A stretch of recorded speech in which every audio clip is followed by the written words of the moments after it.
காவல்துறையை தயவு செய்து அவர்களுக்கு அதிகாரம் கொடுங்க, ரெக்ரூட்மெண்ட் நடத்துங்க, சப் இன்ஸ்பெக்டர் கான்ஸ்டபிள் புதுசா எடுங்க. இது போன்ற 3 கொடூரமான அந்த காலத்துல பாருங்க, ஒரு கொலை கேஸ் தான் சிபிஐ கொடுத்துருவாங்க, ஒரு கொலை கேஸ். இது 3 பேர் இந்த பகுதியில் தொடர்ந்து நடக்குது. அறிவால் கலாச்சாரம் அதிகமாக இருக்கிறது. அப்படி இருந்தும் கூட சிபிஐக்கு ஏன் கொடுக்கவில்லை என்பது எங்களுடைய கேள்வி.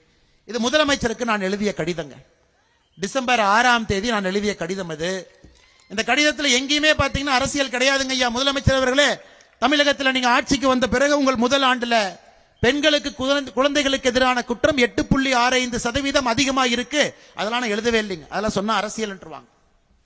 நீங்கள் வந்த பிறகு திமுகவை சார்ந்த நபர்கள் மட்டுமே 125 பெரும் குற்றத்தில் ஈடுபட்டிருக்கின்றார்கள்.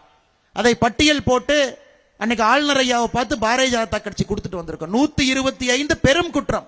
பெரும் குற்றம்னா ரேப், மர்டர் அந்த மாதிரிங்க ஐயா. அதையும் நான் அதுல சொல்லிங்க ஐயா. மக்களுக்காக தயவு செஞ்சு சிபிஐ கொடுங்க, அவங்க வரட்டும். அவர்கள் வேலையை இது போன்ற ஒரு குற்றச்செயலை கண்டுபிடிப்பது அவங்க வேலை. இந்தியாவில் சராசரியாக சிபிஐல ஒரு அதிகாரி ஒரு வருடத்திற்கு 3 கேஸ் மட்டும்தான் வச்சிருக்கிறாருங்க ஐயா. 3 கேஸ் 3 கேஸ் தான் பார்ப்பாங்க, அதுக்கு மேல சிபிஐல பார்க்க மாட்டாங்க. அதனாலதான் சிபிஐல ஒரு கேஸ் போச்சுன்னா அதை பிடிப்பதற்கான conviction rate 65%. Tamil Nadu போலீஸுடைய conviction rate 26%.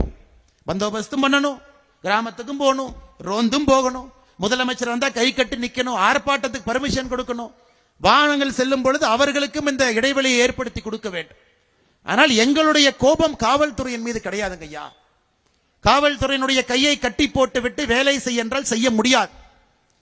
அதனால் மறுபடியும் இந்த பொதுக்கூட்டத்தின் மூலமாக, இந்த கண்டன ஆர்ப்பாட்டத்தின் கூட்டம் மூலமாக பொதுமக்கள் நீங்கள் எல்லோரும் எங்களோடு இணைய வேண்டும் என்பதற்காகத்தான் பொங்கலூர் ஒன்றியத்தில் கொடுவாயில நாம் இந்த கூட்டத்தை வைத்திருக்கின்றோம். பொதுமக்கள் நீங்க வரணும். ஒரு கட்சியாக பேசினா தீர்வு கிடையாதுங்க ஐயா. பொதுமக்கள் இறங்கணும். இதை ஆட்சியாளர்கள் பார்ப்பாங்க. ஓ, இவ்வளவு பேர் வந்தாங்களா, எதுக்கு இவ்வளவு பேர் வந்தாங்க?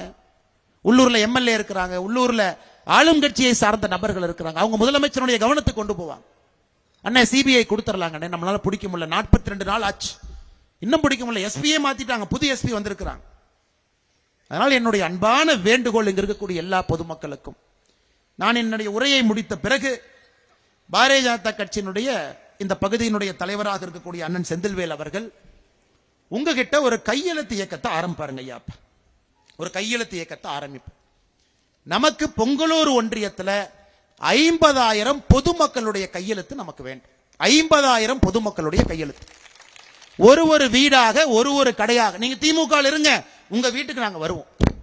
நீங்க மாற்று கட்சியில் இருங்க, உங்க வீட்டுக்கு நாங்க வர்றோம். எங்களுக்கு தேவை 50,000 கையெழுத்து கிடைத்தவுடன் 15 to 20 நாட்கள் அதை செய்து முடித்தவுடன் இந்த பகுதியினுடைய தலைவர்கள் எல்லாம் போய் ஆளுநரை போய் பார்ப்பாங்க. ஐயா, 50,000 பேர் பொதுமக்கள் கையெழுத்து போட்டிருக்கிறாங்க. எங்களுக்கு இந்த வழக்கு சிபிஐக்கு மாற்றப்பட வேண்டும். இந்த குற்றவாளிகள் யார் என்று கண்டுபிடித்து கூண்டிலே ஏற்ற வேண்டும் என்பதுதான் நம்முடைய ஒரே ஒரு அடிப்படை கோரிக்கை. இதை தாண்டி நம்ம கிட்ட எந்த கோரிக்கையும் கிடையாது. அதனால் நீங்கள் எல்லோரும் இந்த கையெழுத்து நீங்க பாருங்க, ஒரு ஸ்டெப்பா நம்ம பண்றோம். ஏன்னா பாரதிய ஜனதா கட்சியை பொறுத்தவரை வந்தோம், அவங்க வீட்டுக்கு போனோம், பேசணும், போட்டோ எடுத்தோம், பத்திரிகையாளர் சந்திப்பு நடத்தணும், கிளம்பணும் கிடையாது. எங்களுக்கு பிரச்சனையினுடைய தீர்வை நோக்கி நாம் சென்று கொண்டிருக்கின்றோம். அந்த பிரச்சனையை தீர்க்கணும். ஒரு பிரச்சனையை கையில் எடுத்த பிறகு தீர்வு எண். முதலமைச்சருக்கு கடிதம் 1 மாசம் ஆச்சு, பதில் கிடையாது. அடுத்து ஒரு பேரணி, இதற்கு பதில் சொல்லுவாங்களா? பதில் இல்லை. அடுத்து உள்ளூர்ல எல்லோரையும் சந்தித்து தோட்டமாக கிராமமா போய் 50,000 பேர் அந்த ஒன்றியத்தில் கையெழுத்து. அது கிடைத்த பிறகு ஆளுநரை, இங்க இருக்கக்கூடிய பகுதி மக்கள் நீங்களே வந்து ஆளுநரை பார்க்க போறீங்க. ஆளுநர்கிட்ட அனுமதி வாங்கி, அவர்கிட்ட நேரம் வாங்கி, பாரதிய ஜனதா கட்சியினுடைய தலைவர்கள், தொண்டர்கள், உள்ளூர் பொதுமக்களை கூட்டிட்டு போய் ஆளுநரை பார்த்து அவர்கிட்ட கொடுத்து.